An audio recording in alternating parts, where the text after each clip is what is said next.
biggest mistake Williams and Johnson ever made was not tracing Django, the ruthless thug who led the armed men in the attack on Williams's mansion. While they celebrated survival and believed justice had triumphed with Obinna's imprisonment, Django was still out there, silent, patient, waiting for the perfect moment. Inside the grim walls of Ikoyi prison, Obinna sat on a thin mattress laid over a rusty iron bed. The small cell reeked of sweat and despair, its walls peeling and stained with time. A single dim bulb flickered overhead, casting long shadows across his hardened face. His eyes burned with hatred as he muttered under his breath, "Williams cannot come from under the bridge to steal my life and efforts and think he will live peacefully. Never. Not while I still breathe." He clenched his fists, rage making his knuckles white. He had lost everything, his position, his freedom, his respect. In his twisted mind, Williams was the thief who had taken it all. Obinna's pride could not accept the truth. From beneath his mattress, Obinna pulled out a small black phone, a contraband device smuggled to him by a corrupt warden. He pressed a number, his hands trembling with fury. The call connected. A low voice answered on the other side. "Boss? What is the arrangement?" Obinna asked sharply. The voice of Django came back, cold and confident. "We are moving in tonight to take you out. Be ready." A cruel smile crept across Obinna's face. "Good. Very good." That night, while the city slept under a blanket of silence, chaos erupted at the prison. A van screeched to a halt outside the high concrete walls. Django and his gang of masked men stormed the gates with machine guns, spraying bullets into the air. Alarms blared, guards scrambled, but they were no match for the precision of Django's team. Explosives tore through the back gate, flames lighting up the night. Within minutes, Obinna was smuggled out, dressed in black, his eyes gleaming with wicked triumph. He looked back once at the prison walls that had caged him. "You thought you could hold me," he muttered. "Now watch me destroy everything." By morning, the news of Obinna's daring escape spread across Lagos like wildfire. Newspapers screamed headlines. Radio stations buzzed with shock. TV anchors reported with urgency. Former aerospace engineer Obinna Okoye, who was serving a 20-year prison sentence for attempted murder and conspiracy, has escaped custody.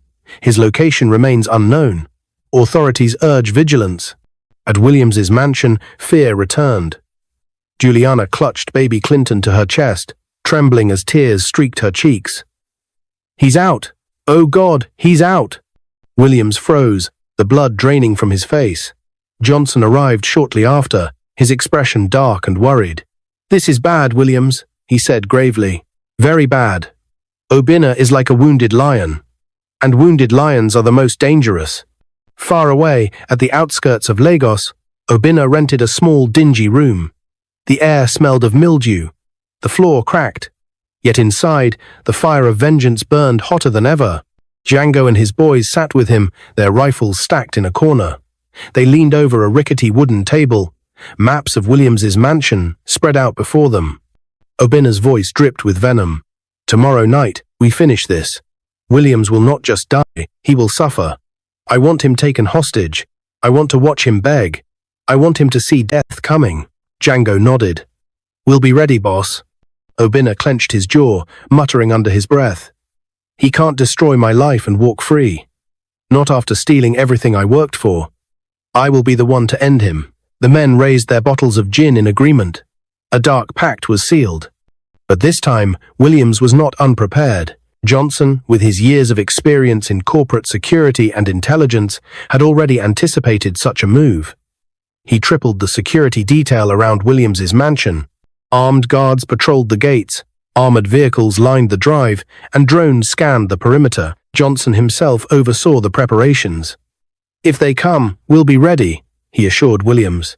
Williams, however, could not shake the dread in his chest. He held Juliana close that evening, whispering, "Whatever happens, I'll protect you and Clinton. That's my promise." Juliana, tears in her eyes, nodded. "We've come too far, Williams. God didn't bring us this far to abandon us now." But unknown to them, Django had already hatched a new plan. Instead of striking at midnight as Johnson's intelligence predicted, Django proposed to his men. "We attack 1 hour earlier. They expect us at midnight. We'll come at 11. We'll catch them off guard. Obinna smirked. Perfect.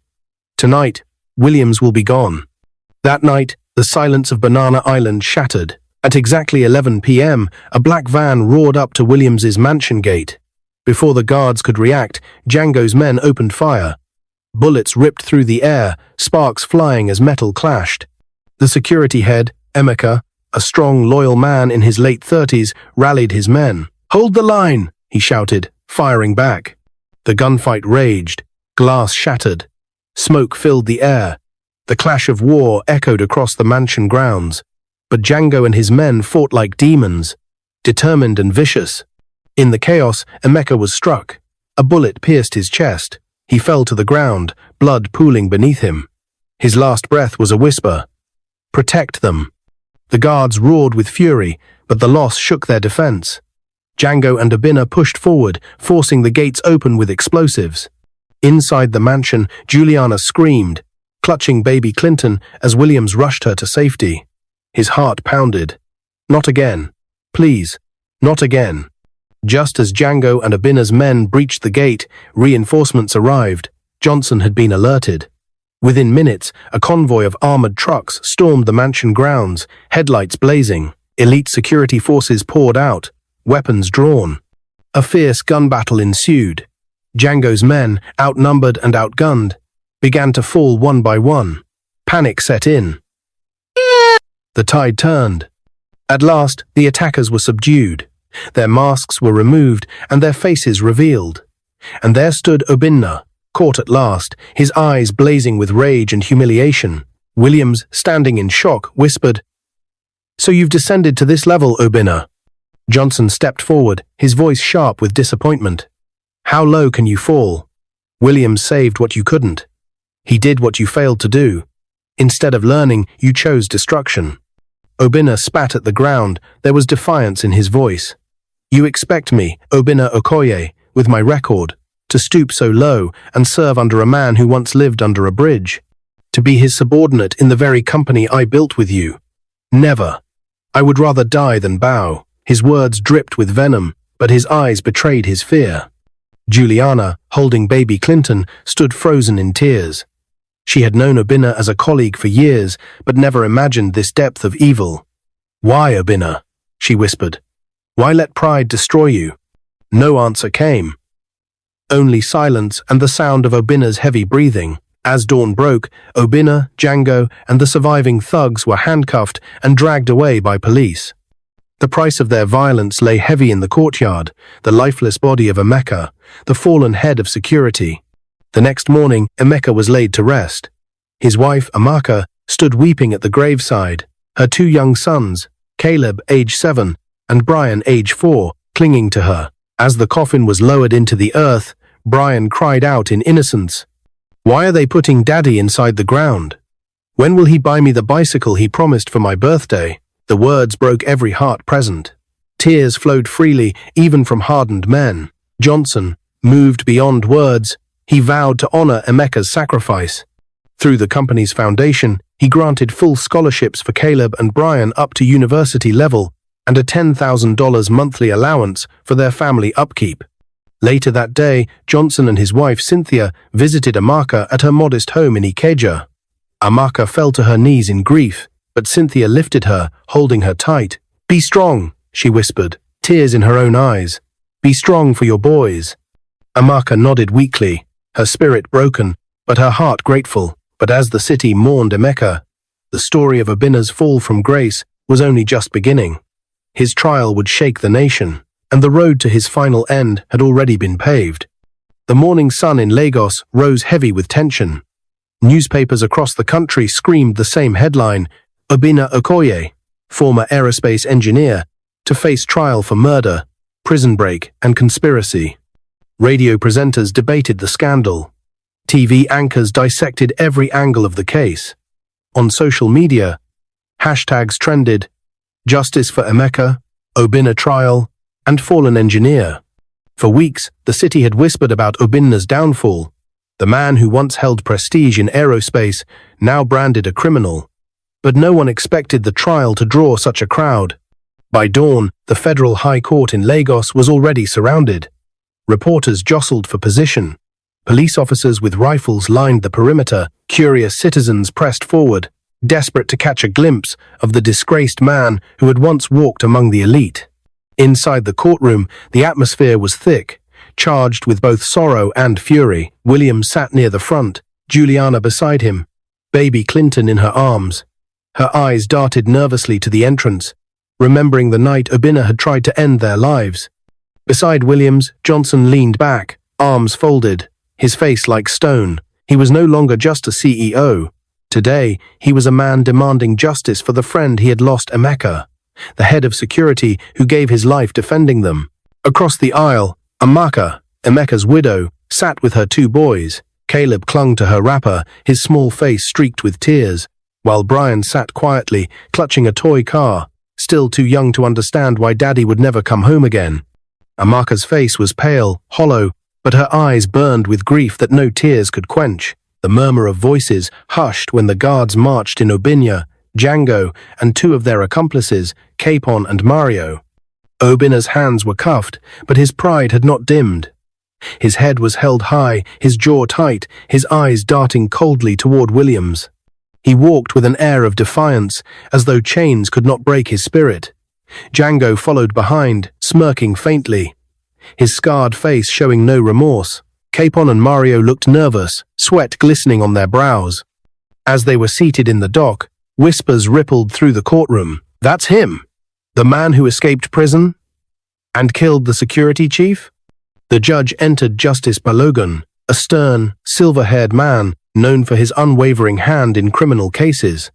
The court rose in respect, then sat as he spoke. "This is the trial of Obinna Okoye, Django Chibuzo, Capon Adewale, and Mario Ekene. You are charged with prison break, unlawful possession of arms, conspiracy, and the murder of Emeka Chukwu, head of security at Aerospace. How do you plead?" "Not guilty," Obinna said sharply, his voice echoing. Django and the others muttered the same, though their eyes betrayed fear. The prosecution wasted no time. Witnesses were called. The first was a guard from the mansion, his uniform crisp, his voice trembling. "They stormed the gate at 11 that night. We thought they'd come at midnight, but they came earlier." Django led the charge. "They fired without warning." "Emeka." His voice cracked. He paused, swallowing hard. "Emeka fell, trying to protect us. He died a hero." Next came the footage. A large screen was wheeled in. Gasps filled the court as CCTV clips from the mansion played the shootout, the chaos, the moment Emeka was struck, and finally, the unmasking of Obinna. "Is that you?"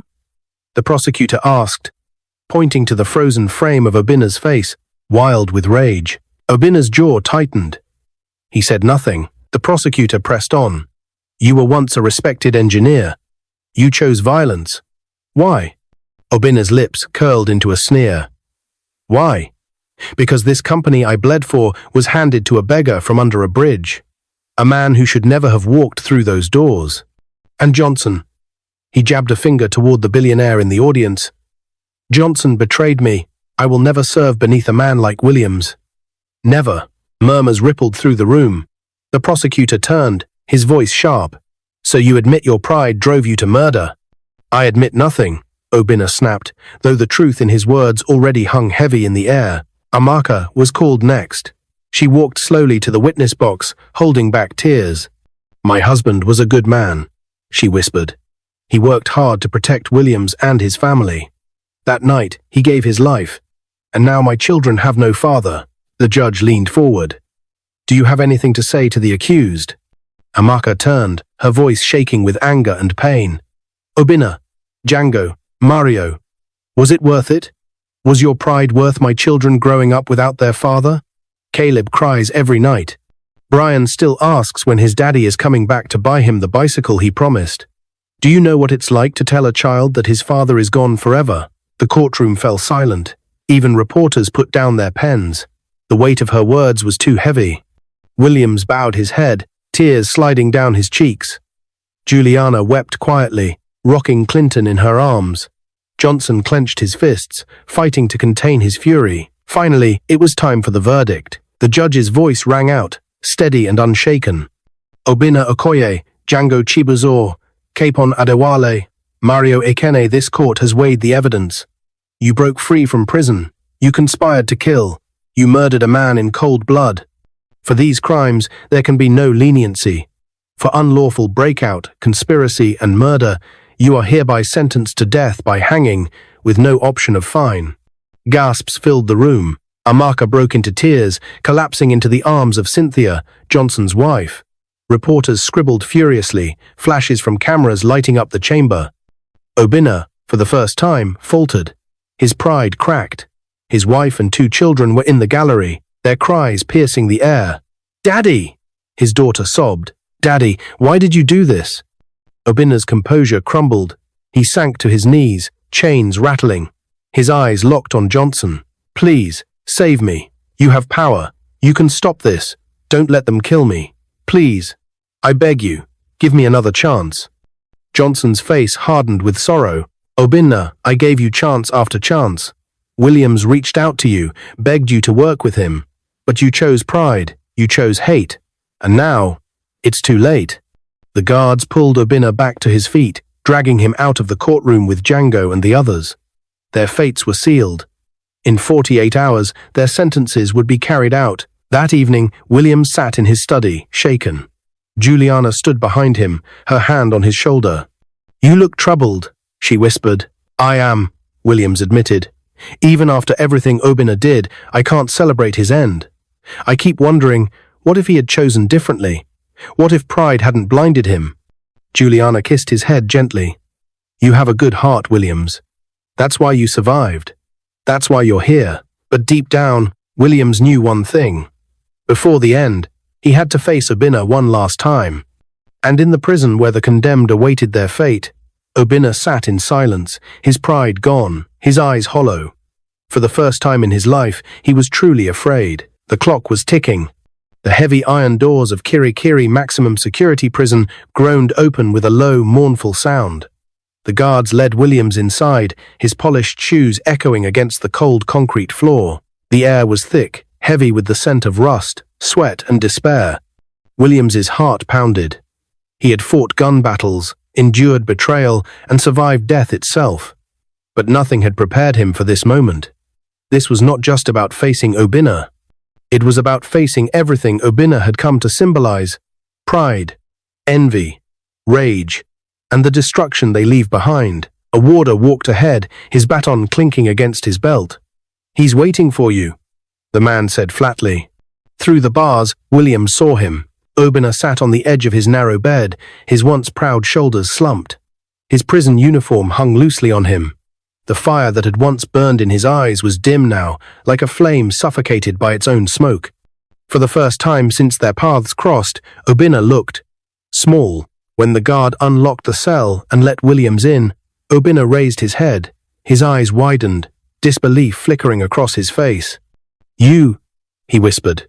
His voice cracked with shock. "Why are you here? After everything? After all I did? Why would you come? Why?" Williams stepped inside, his brown eyes heavy with sorrow. "Because I couldn't let you leave this world without hearing the truth from me. And because I couldn't carry the weight of silence." Obinna blinked, his hands trembling. You should hate me. I ruined your peace. I tried to kill you. Yes," Williams interrupted softly. "You did all those things. But hate? Hate only destroys the one who holds it. I've carried too much pain in my life already. I will not add hate to it." The words struck Obinna like a hammer. His lips parted, but no sound came out. For once, he had no retort, no venom. For a long silence, neither man spoke. The only sound was the drip of water from a broken pipe somewhere down the corridor.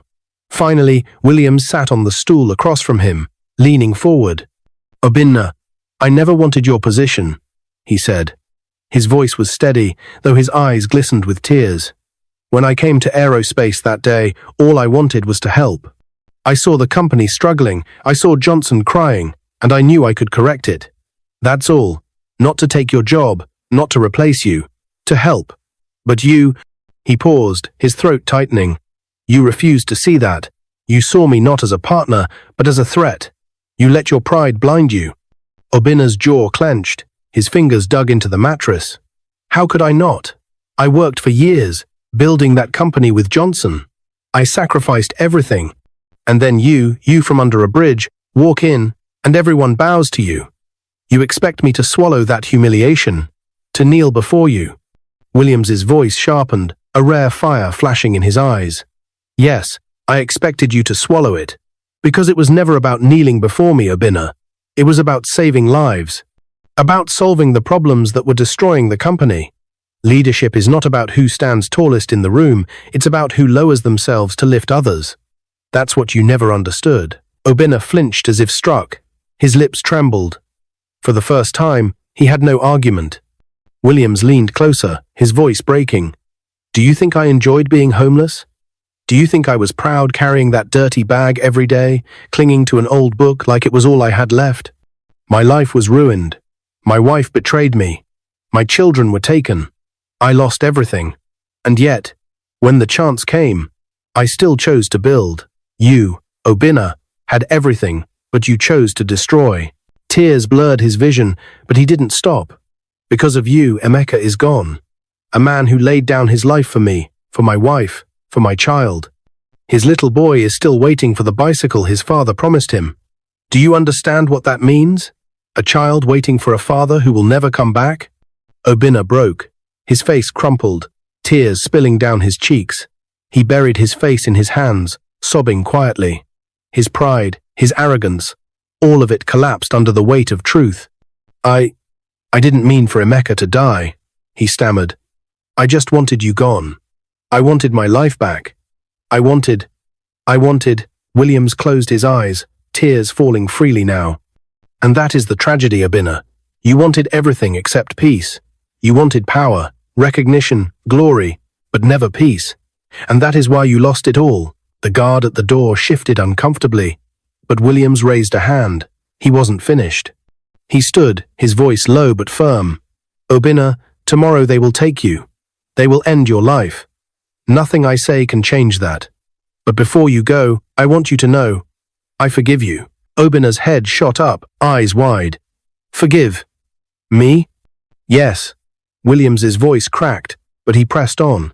Not because you deserve it, but because I deserve peace. I forgive you for trying to kill me. I forgive you for making my wife cry, for making my son nearly fatherless, for tearing my nights with fear. I forgive you, Obina. But I pray Emeka's spirit finds it in him to forgive you too. The words shattered Obina. He fell from the bed to his knees, sobbing into the cold floor. Why would you forgive me, after all I did? Williams placed a trembling hand on his shoulder. Because carrying bitterness is another kind of prison. And I've been in prison long enough. When the guard announced time was up, Williams rose slowly, his heart heavy but lighter than it had been in years. He turned to leave. At the doorway, he looked back one last time. Obina knelt on the floor, his head bowed, tears staining the concrete. His body shook with regret, with pain, with the realization of a life wasted. Williams whispered, so soft only he and Obina could hear. Goodbye, Obina. I hope you find peace, even if it's in the next life. Then he walked out, the iron doors slamming shut behind him. That night, as Williams sat on his balcony, Juliana came to him with baby Clinton. The stars shimmered above Lagos, but his heart was not at rest. You saw him? Juliana asked gently. Yes. Williams's eyes stared into the distance. I forgave him. Juliana touched his arm softly. And do you feel lighter? He nodded faintly. Yes. But it doesn't erase the pain. It doesn't bring Emeka back.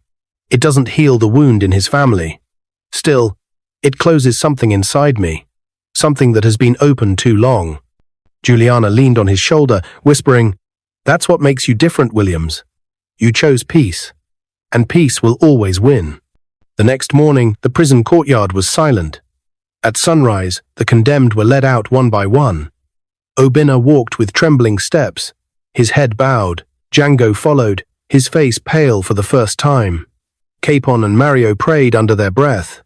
Spectators gathered outside, reporters scribbling notes, cameras flashing. Obina paused at the gallows. For the first time, he saw his wife and children in the crowd, tears streaming down their faces. His daughter cried out, "Daddy, why did you do this to us?" The sound pierced his soul like a knife. He broke down, sobbing, whispering Williams's name. Tell him I am sorry." But it was too late. The lever was pulled, and with it ended the story of a man destroyed not by enemies, but by his own pride. Far away, at his mansion, Williams stood by the window, baby Clinton in his arms. He whispered softly, "It's over," but in his heart he knew the true battle was not between him and Abina. It had always been between peace and pride had lost. Years rolled by like waves on the Lagos lagoon. The story of Abina's fall became history, a cautionary tale whispered in boardrooms, classrooms, and churches about the danger of pride. But the story of Williams Andrew became legend. Once a homeless beggar under the bridge, now he was the man who saved aerospace, reshaped the aeronautical industry in Nigeria, and carried his company to global heights. His name was written in newspapers across continents, his lectures sought at universities, his voice respected in government halls. Yet at home, Williams remained the same humble man who still polished the old brown bag he once carried, keeping the worn engineering book inside as a reminder of where he came from. But while the world celebrated Williams, another story was quietly unfolding. The story of his son, Clinton Andrew. Clinton grew into a tall, handsome young man with his father's steady eyes and his mother Juliana's soft smile. At 20, he graduated from the Nigerian College of Aviation Technology in Zaria, his name announced to thunderous applause as he received his pilot wings. Williams, seated in the front row, couldn't stop his tears. As Clinton stepped forward in his navy blue pilot uniform, his cap tucked under one arm, Williams whispered to Juliana, "I once thought my story ended under the bridge. But look what God has done." Juliana squeezed his hand, her own tears glistening. "This is only the beginning, Williams. Your pain was the soil. Clinton is the flower." That evening, as Clinton embraced his father, Williams held him tight. "Son," he said, voice trembling, "you are my second chance. You will fly higher than I ever did." For 4 years, Clinton worked as a commercial pilot. He soared above clouds, guided hundreds of passengers safely across Nigeria and beyond. Each flight carried echoes of his father's journey, a reminder that every safe landing was another victory over the tragedies of the past. On a routine flight from Lagos to Abuja, destiny introduced him to Josephine, a beautiful young woman with radiant brown skin, bright, intelligent eyes, and an infectious laugh that made the cabin feel lighter. She was an aviation consultant, tall and graceful, her braided hair cascading down her back. When Clinton first saw her seated by the window, reviewing documents with focused eyes, his heart skipped. Something about her calm yet confident presence drew him. During the flight, their eyes met more than once, and by the time they landed in Abuja, fate had already written its script. That evening, he invited her to dinner. Over candlelight and laughter, they discovered a shared passion for the skies, for excellence, and for family. Phone calls turned into long night talks. Dinners turned into walks along the lagoon. In Josephine, Clinton found not only love, but a partner who understood the weight of legacy. Months later, Clinton invited Josephine to the same spot where his father once proposed to Juliana, under the Lagos streetlights, near the marina. Dressed in his pilot's uniform, he knelt on one knee and held up a silver ring. "Josephine," he whispered, his voice breaking, "my father taught me that life is about building, not destroying. With you, I want to build a future. Will you marry me?" Tears streamed down Josephine's cheeks as she nodded, smiling through her sobs. "Yes, Clinton. Yes." The wedding, held at a grand church in Victoria Island, was a celebration of love, legacy, and redemption. Williams, now grey-haired but strong, walked Clinton down the aisle. As the music swelled and Clinton exchanged vows with Josephine, Williams's eyes filled with tears. He saw not just a wedding, but the full arc of his own life, from despair to destiny, from shame to honor. When the pastor declared them husband and wife, Williams could not hold back his sobs. Juliana held his arm, whispering, "You've done well, Williams. You've done so well." 9 months later, the Andrews family grew again. Josephine gave birth to twin boys, named Jacob and Jerry. Their cries filled the hospital room like music. Williams stood at the window, looking out at the Lagos skyline, his heart overflowing. Juliana placed one of the babies in his arms. His hands trembled as he held the tiny child, his face bathed in tears. "From under the bridge," he whispered, "to holding my grandsons." Who could have thought? Juliana smiled warmly, tears streaming down her cheeks. God thought. And that was enough. As Clinton and Josephine settled into parenthood, Williams took joy in his new role as grandfather. He often sat on the veranda of the Banana Island mansion, Jacob and Jerry crawling on his lap, their tiny fingers pulling at his beard. One evening, as the sun set in a blaze of orange over the lagoon, Clinton sat beside him. "Dad," Clinton said softly, "sometimes I wonder, do you ever regret what happened with Obinna?" Williams's eyes grew distant. He looked out over the water, remembering the prison cell, the broken man begging for a second chance, the execution that followed. "I don't regret forgiving him," Williams said slowly, "but I regret that he never forgave himself. Pride destroyed him, Clinton. Remember that. No matter how high you fly, never let pride blind you. Leadership isn't about standing above others. It's about lifting them." Clinton nodded, the words sinking deep. "I'll remember, Dad." Williams smiled faintly, watching his grandsons play. "That's all I ask." Years later, at an anniversary celebration for aerospace, now one of the top aeronautic companies in the world, Williams stood before a crowd of dignitaries, engineers, and young graduates. His hair was silver now, his hands lined with age, but his voice carried the same quiet strength it always had. "Many years ago," he began, "I lived under a bridge in Lagos. I had nothing but a torn coat, a bag, and a book on aeronautical engineering. That was my entire world. I was invisible, forgotten, broken. But one day, I walked into aerospace and said 4 words. I can correct it." The audience leaned forward, silent. Those 4 words changed everything. They saved a company, saved lives, and gave me a second chance. But the truth is this: it was never just about equations or airplanes. It was about courage, about humility, about refusing to let pride destroy you. He paused, his eyes scanning the young engineers before him. "Remember this lesson. Pride kills. Humility builds. Choose humility." The room erupted in applause. Clinton stood among the crowd, Josephine at his side, Jacob and Jerry tugging at his hands. Tears filled his eyes as he watched his father, the man who had once been dismissed as a beggar, now celebrated as a national hero. That night, back at the mansion, William sat quietly on the balcony, looking out at the stars. Juliana joined him, slipping her hand into his. "You're quiet," she said gently. "I'm remembering," Williams replied softly. "The bridge, the boardroom, the bullets, Emeka, Obinna, everything." "And what do you feel?" Juliana asked. Williams smiled faintly, his eyes glistening. "Grateful. Not for the pain, but for the journey. Because without the pain, I would never have known this peace." Juliana rested her head on his shoulder. Together, they watched the stars in silence, the sound of their grandson's laughter floating through the house. And in that moment, Williams knew. His life had been redeemed. His legacy was safe. His story, once buried under concrete and despair, had become a song of hope. From a bridge of brokenness to a mansion of legacy, from tears to triumph, the story of Williams Andrew was complete. What is your view about this story? If you were in Williams's shoes, would have visited Obinna in prison, and forgives him before his execution, despite all what he did?